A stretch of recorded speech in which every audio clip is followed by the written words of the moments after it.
In most airplanes, whether they have the traditional six-pack or the more current glass panels, the attitude indicator, formerly known as the artificial horizon, occupies center stage in the panel. To Western pilots, it's easy to interpret, but the Chinese did something very different with the ones in their Nanchang CJ6 trainers, and it caused some confusion for an American pilot while in the clouds. It's the story of the instrument with the bad attitude, on this episode of The Rider Report.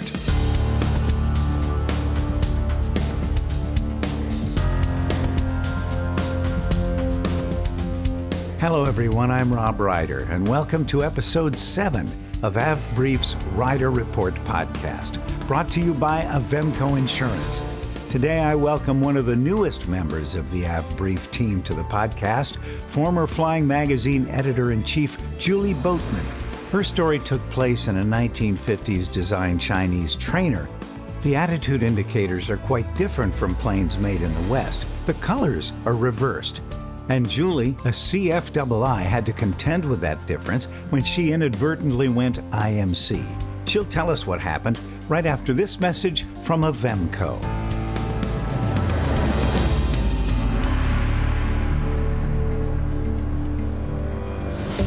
Whether you're a student pilot, CFI, borrowing or building an airplane, or looking to buy, Avemco Insurance Company can help you find the right insurance coverage based on what you fly and how you fly it. No gotchas, no runaround, no confusing language, no middlemen. Avemco Insurance Company values safety and is a proud sponsor of the Rider Report podcast. Call 800-353-9089 for a free quote, or visit avemco.com/rider report today. Earn an automatic 5% off by mentioning you're a Rider Report listener. Premium credits are subject to underwriting guidelines, including Avemco-recognized training and memberships. Now, the Rider Report. My guest on today's program is a lady I've had the pleasure and privilege to work with for more than 5 years, and she's got a story that deals with proficiency, currency, inadvertent entry into IMC, and a panel that caused some confusion for her for a short time. Julie Boatman, welcome to the Rider Report. Thanks for having me, Rob. It's really a pleasure to get a chance to see your face. That's right. We didn't do much of that. It was pretty much emails and file transfers back over the last 4 or 5 years or so. But your story is one that has extra wrinkles in terms of flying into instrument meteorological conditions because of the type you were flying. But you have a vast amount of experience in both single engine land and multi-engine land and instrument currency. And I'd like to hear a little bit about what got you started as a pilot, because everybody's got to come from someplace. And in a largely male-dominated field at the time you got started a few years ago, it's great to see a woman succeed so very, very well. How did it go for you? Well, I was very fortunate to have been introduced to flying by an incredible mentor who was a corporate pilot in Iowa City, which is where I grew up, where I went to high school, and where I learned to fly. So fortunate all around to have that exposure, when I was 15 years old, had the chance and my family's support, both motivationally and financially, to Wow. be able to start taking lessons when I was in high school. And I did. I completed my private certificate out at a private airstrip just to the northwest of Iowa City. But this was back in 1987, 88. I got my private. At that point, I joined AOPA. I was reading magazines, flying, aviation safety, IFR magazine, aviation consumer. I got them all because I was a writer as well as being fascinated by flying. And I had the opportunity to uh, complete that private and then also start into my instrument rating. When I was 18, I took a year off before going to college and then went to the University of Iowa for a year while I worked on and finished up my instrument and started into my commercial. And then I decided I needed to leave the nest, so to speak, and I transferred out to Colorado and was in love with the state and in love with the mountains and quickly fell in love with flying out there too. After college, I finished up my commercial and my CFI and did my double I and my multi engine rating in a pretty quick succession in 1993, 94, 95, and went to work as a flight instructor at Dakota Ridge Aviation at the Boulder Airport. You mentioned that writing was in your blood, if you will, and you were able to make it a part of your life and then combine it with aviation, freelancing for aviation publications. You even worked at AOPA for 8 years. And then while you were in Europe, the phone rang. I got the call that Flying was looking for a actually an associate editor. They didn't even have a position for a senior editor yet. And Steve Pope was editor in chief at the time, and he said, "Julie, I know that this is it's maybe not exactly what you're looking for," but I said, "No, I really want to be with Flying and and help it grow, help it transition."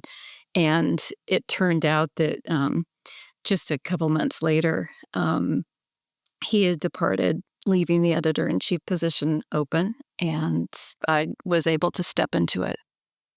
I am grateful that I got to work with you under your leadership there for about 4 years. Well, let's move ahead now to the story you told me about when you and your husband to be were flying to Sun and Fun, not on a 182 or a 310, but in a Nanchang CJ6 trainer. It's a very different airplane from Western aircraft in a number of ways, and it makes for an incredibly interesting story. Tell me about your rider report incident. I had been introduced to the Nanchang by through the Yak pilots community, becoming the Red Star pilots community, and through Mike. Mike had owned one for several years, and I started my formation training in it, and then continued to fly it. We flew it together, and we mostly were operating it VFR by necessity, even though it had instrument equipment, and we'll get to that in a second. It was operated in the US under an experimental exhibition certificate. So that left us, to VFR flying, cross country trips just to go to air shows, to exhibit the airplane, to participate in aerial display, and to do training and practice through under the auspices of FAST, the Formation and Safety Training signatory um, association that a lot of pilots participate in the warbird community in order to achieve high standards of safety when doing formation.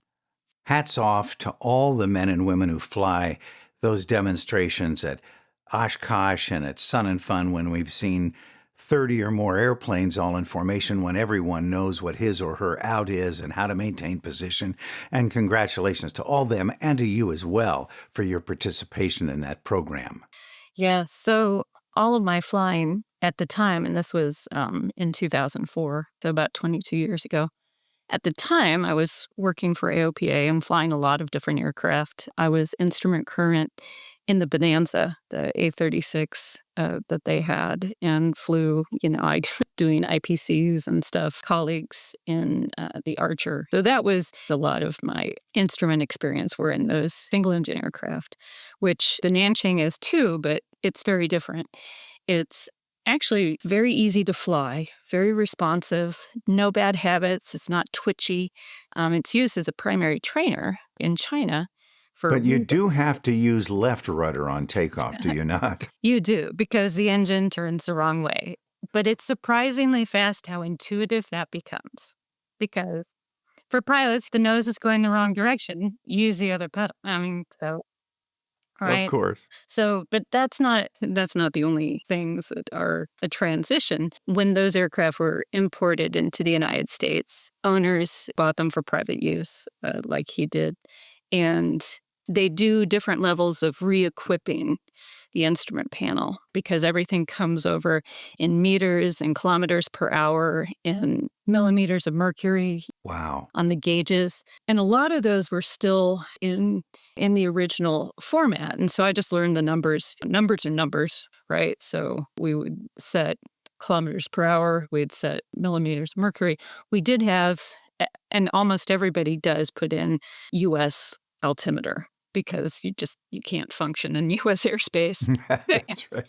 It's But hard to do the math when you're in the middle of the soup and it's no, bouncing around. yeah, nobody wants to do that math. And we had a VOR ILS Receiver. radio, yeah, receiver and comm, and we're using a Garmin GPS 195 portable for our primary navigation. But we did have ostensibly the ability to shoot an ILS approach if needed, even though we weren't operating that way. Because this particular airplane was certified, it was experimental exhibition, is that correct? Correct. So it has a Chinese type certificate, but not an FAA type certificate. So it's a special, and a lot of aircraft are operated in the U.S. under these rules quite safely, quite effectively. But there was one other instrument that was a little different. Well, it was a lot different, wasn't it? Yeah. So you won't believe me when I tell you this, but the attitude indicator is backwards from what a North American trained pilot or European trained pilot would have in their instrument panel. So it rotates in the reverse. So you really have to look at it. And once you start flying with it, you can make sense of it. But it takes a little bit of doing and it takes understanding that this is the presentation that you're going to have.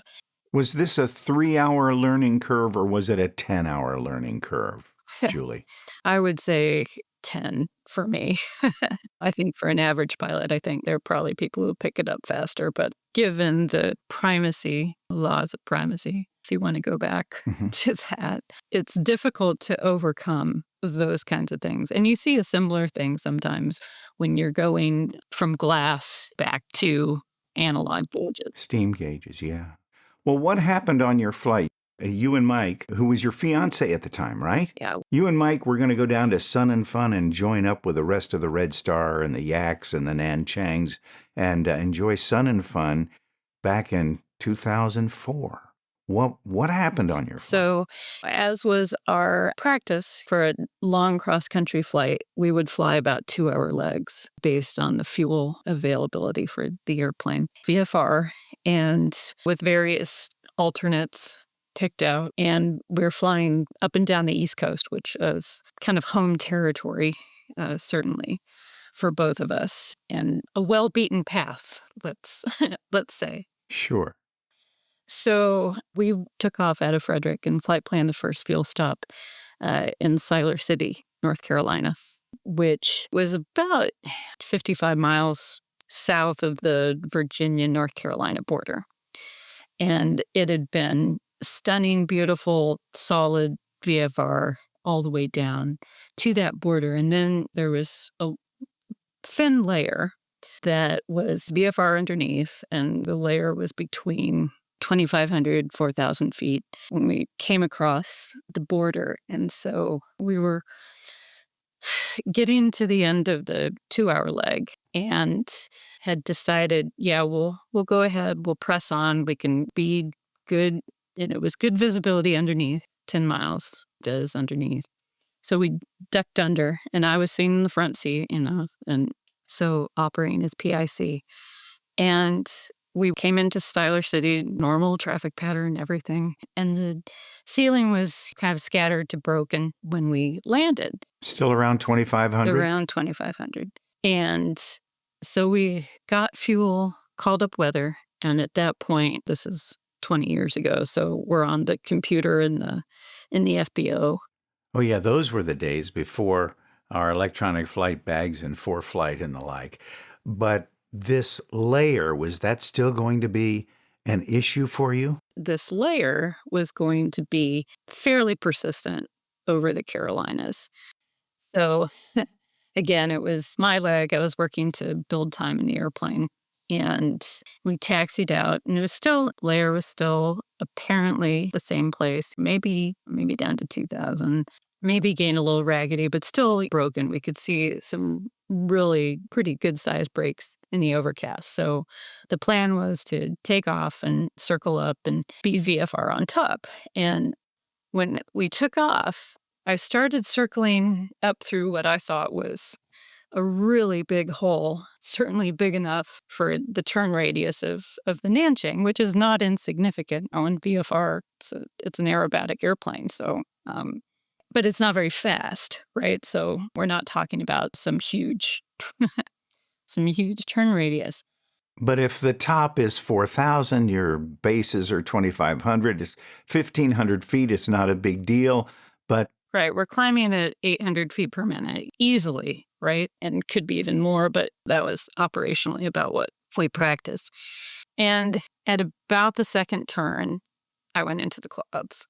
And because the hole didn't go straight up, I ended up in IMC. did you, Julie, at that time see it approaching? Were you able to get on the panel ahead of time, or did you just blast into it and have to get your bearings after you realized that you had no visual, outside visual contact with the horizon or the ground? Here's the thing. I was so compelled by that blue sky that I was looking at, right? The blue sky up there. It's just up there. That I was outside with my head cocked up Oh boy. when I entered IMC. And that was another part of the issue, right? I wasn't expecting that this was a possibility. I was really wanting to be up on top. That piece of blue sky is like a siren, right? So That's the goal. that's the Got to goal. get that that ball between the goalposts, right? Yep, So you went in with your head out of position as well as your focus not being on the panel. exactly. And that exacerbated what happened next. And What did happen next? well, I said, "Oh, we're in the clouds." And Mike, who in the back seat did not have a working attitude indicator. He had airspeed and altitude and some other things back there, but it was the instructor cockpit. And that attitude indicator just hadn't been serviced in a long time, so it was not reliable. Didn't have to be. So it was it was all up to me. um, and he goes, "Wings level, climb straight ahead." Thank goodness. And so, okay, sitting here right now, easy enough to do. Wings level, climb straight ahead. Okay, now I'm on the dials. I'm doing something that I practiced in other aircraft over and over. You were on the dials, but your attitude indicator was unlike the airplanes you were accustomed to fly. So you may have been current, but you were in unfamiliar territory, even as a CFII. About the most instrument current of my life. So, yeah, this should be maybe not the transition that I was expecting, but a transition that I've been trained to make. And I did wings level. Okay, wings level, that's easy enough, right? Because the airplane is meeting the horizon. But then, like, as soon as I would pull back, it would tip the other way. The attitude indicator would tip the other way. And I was like, oh. And so, and instinctively, and every cell of my being wanted to be on top, right? So I kept pulling, and then I hear back behind me, airspeed. And I look and airspeed's bleeding off, right? I'm pulling back too much. And Did you feel it mush? just starting to. That airplane doesn't have a horn, per se. It's got a light. Um, and and so it wasn't immediately obvious, but anyway, I had my Audible stick shaker sitting in the back seat behind me. Okay. And people who have flown with Mike will appreciate that kind of like that silent hand of the instructor. But I pushed forward. Everything in me wanted to keep climbing and get out of there like as fast as possible. And so I went through a couple of iterations, a couple of um, pilot induced oscillations almost, Wow. Okay. putting the stick forward and gaining some airspeed. And then, oh, God, I really want to climb, looking at that attitude indicator and just going, just look at it. All of that because the colors were wrong. Blue's supposed to be on top because the sky is blue and the brown is the ground, but this was absolutely backwards. And that was the original attitude indicator. So everything that you were seeing was telling you to do the wrong thing. Is that correct? What I didn't do was fall back even further on my training and say, okay, the attitude indicator is not working for me. I've got plenty of other dials, right? Go partial. I've got a good altimeter, good airspeed indicator, good vertical speed indicator. I've got a heading indicator. I've got the GPS, for crying out loud. It wasn't a certified GPS, but it certainly told me exactly where we were. So that was the other error that I made was I let that be too much of a problem instead of going back and focusing on partial panel. I mean, partial panel practice is there for a reason, right? And aircraft-specific training is there for a reason, right? You bet. But the unexpected can happen, and you find yourself in lowering visibility or night over obscure terrain. I mean, we had other instances, when we're flying VFR, coming back from Oshkosh, flying over the West Virginia mountains, and it's good VFR, but once night descends, there are no lights up in the hollers. Indeed. Well, eventually you were able to climb out on top. Mm-hmm. Yeah. Did you then have to go back on the panel to land at your next stop, or did it clear out so you could land VFR? So that was the thing. So we are up on top. It's, again, clear blue, but a blanket that had closed in pretty well underneath us, that was stretching down about as far as the eye could see. And at this point, we're past Raleigh. We're approaching Charlotte. So we had the conversation after I kind of took 5 for a second and kind of got my act back together. Then we needed to decide what to do next, because obviously going back into Siler City was not going to happen. It was possible to go back up to Virginia, but at that point, we were still seeing some reports of VFR weather south of Charlotte. And at that point, it became an exercise in decision making. Well, okay, so we have the two of us. We've got an ILS. We've got Charlotte. We could talk to Charlotte Approach. He'd been flying in and out of Charlotte with the airline. It became much more academic at that point. And so we decided, because we saw VFR conditions at Southern Pines and we could see it. When you say VFR conditions, that could be 1,003, but that's from the ground. There was a hole. There was a 5 or 6 nautical mile wide hole through which the hole. Parting of the Red Sea, in other words. Yeah, it was the hole of miracles, right? The hole of miracles, indeed. Julie, let's take a break. I want to come back and complete this story and find out what you learned from all of this right after this message from Avemco. We'll be right back. Not all aircraft insurance policies and companies are the same. Avemco Insurance Company never works with third-party insurance agents or brokers and believes you're better off going right to the source instead of through a middleman. We connect you with an aviation underwriter ready to answer your questions and personalize coverage based on what you fly and how you fly it. So unless you reach out to them yourself, you'll never experience the Avemco advantage of going direct. Rider Report listeners save 5% and are eligible for even more savings through the Avemco Safety Rewards Program. Call 800-353-9089 for a free quote or visit avemco.com/rider report today. Premium credits are subject to underwriting guidelines, including Avemco-recognized training and memberships. Now, back to the Rider Report.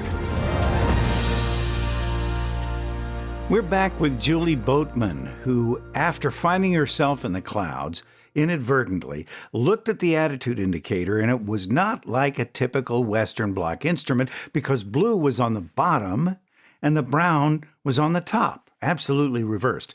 Well, fortunately, after a brief moment of confusion, she went partial panel and continued the flight. Julie, you made it to your next stop, VFR, but after that, what happened? Did you ever get to Lakeland and Sun and Fun? When we landed at Southern Pines, we found that it's a layer it's a system of weather that often forms in the southeastern U.S., where it just becomes much lower ceiling-wise the further it goes south. The more moisture it picks up, I think, from the Gulf, from the Atlantic, depending on the way the winds are blowing.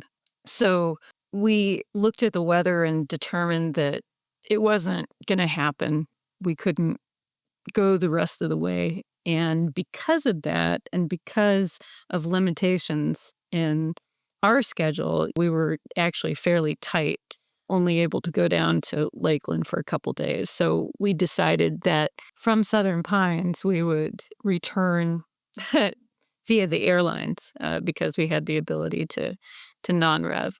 Oh my goodness. So you left the Nan Chang, you left your CJ6 down there so you could get back. We made that decision that we weren't going to press things any further. We figured that we'd had a good run of our luck, and so we weren't going to push it. And we really wanted to assess things. So we gave ourselves the time and the out that pilots should always have, which is to park the airplane and take another way home. Another mode of transportation, whether it be commercial air or an automobile or whatever. Yeah. So that's the first thing you learned. You made some aeronautical decision-making, which was good. Mm-hmm. But what else did you learn on this flight? Because if you're saying you got into the pilot-induced oscillations, things were not in good control. Mm-hmm. Right. The things that I learned were, first of all, I needed to have practiced for that possibility, because that possibility always exists for any pilot. I mean, that's why you do a certain amount of instrument training for your private certificate. And I hadn't been thinking that way because we were only going to operate IFR. This was not an airplane that I filed in. But is it an airplane in which I could inadvertently enter IMC? Yes. So you were only going to operate VFR. Right. But you still need to practice for that emergency situation, right? For that abnormal situation, however you want to classify it, and practice that. Because if I had practiced flying on instruments in that airplane, I wouldn't have had the start to the panic emotions that I was having, and that urge, that compulsion to keep climbing. And I would have had the chance to practice that, gain confidence in the panel in order to make a 180-degree turn, make the climb, whatever you're going to use to escape IMC in an inadvertent encounter. So that was the first lesson. And then the second one is that transition does have a physiological effect if you're not prepared for it. And the mind is an incredible thing, but can also send us signals that are not helpful to us. And as pilots, we need to compartmentalize. We need to practice these things and make sure that we're able to manage those sensations and fight those illusions. Did you, Julie, feel like you were out of control? Did you feel like you were diving or turning, or was because some people go that way, and like John F. Kennedy Jr. felt like he was doing one thing, so he started to pull, but his brain was telling him something different. Trust your feelings, Luke, didn't work for him and doesn't work for anybody. Were you experiencing vertigo at the time as well, or was it just the inability to interpret that attitude indicator properly? There was an edge of spatial disorientation that where I could feel like wanting to turn but keeping the wings level, wanting to climb but maintaining airspeed. And part of that was fighting some of the spatial disorientation that is inherent in that situation, especially when you're going from a turn to a climb straight ahead, right? So again, practice, go up and do these things with an instructor. Make sure that you get type specific training in knowing these outs because I was able to apply the training that I'd had, but it wasn't smooth. It wasn't as immediate as it should have been. If you had been flying the Bonanza with which you were intimately familiar and current, do you think had you entered the clouds in that airplane that you would have had any difficulty transitioning and getting straightened out? No, because I had done that. Every instrument departure is an entry into the clouds, right? So I was accustomed to that, and it has a great autopilot. If I was feeling that kind of disorientation, I had an autopilot I could have turned on, whereas that wasn't true with the Nanjing. Hand flying it the whole way. Right. And that causes some fatigue as well after you've been flying it for a couple of hours, because I'm sure the airplane is relatively stable in terms of roll, but is it stable in pitch? I wouldn't say it's unstable, but it's an aerobatic airplane. You have to hold it. It's not like the Bonanza where you really have to move the yoke in order to have something happen. You really just think about the Nanjing and you're turning in there. Always have to be hand flying it with great care. And your eventual transition to the partial panel scan that got your head back in the right place. How long did that take from the time you entered the clouds to the time you had it figured out and Mike was back there saying wings level straight ahead? Oh, it was only a minute or two. Did it feel like a lot longer? Longest minutes of my life. I am glad that Mike was there. I am glad that his still small voice was being gentle with you and not allowing you to get into the panic mode, because that's another thing that could have happened. Yeah, for sure. So lots of credit where credit's due there. Well, Julie, it's a great story, and there are lessons learned for all of us in terms of currency, proficiency, knowing the instruments, going partial panel, and keeping your head about you and your wits about you and not panicking. Julie Boatman, thank you so much for being on the Rider Report. Thank you, Rob. It's been a pleasure. Thanks again to Julie for sharing her story with us. As an aside, when we recorded this episode, I wasn't aware that she was joining the AvBrief team. I found out the next day, but we are so pleased to welcome her. And thanks to you for listening. I hope you'll tell your friends that we've moved from that other platform and that we really want all of them to join us for this new chapter in the same storytelling I've done for the past 5 years, just with a new home, avbrief.com, and a new name. We drop episodes every couple of weeks so you can hear the first-hand accounts of the flying lessons that sometimes only experience can teach. And if you've got a story that you'd like to share, here's my new email address, rob@avbrief.com, rob@avbrief.com. For Avemco Aviation Insurance and avbrief.com, I'm Rob Ryder. Catch you next time on The Rider Report.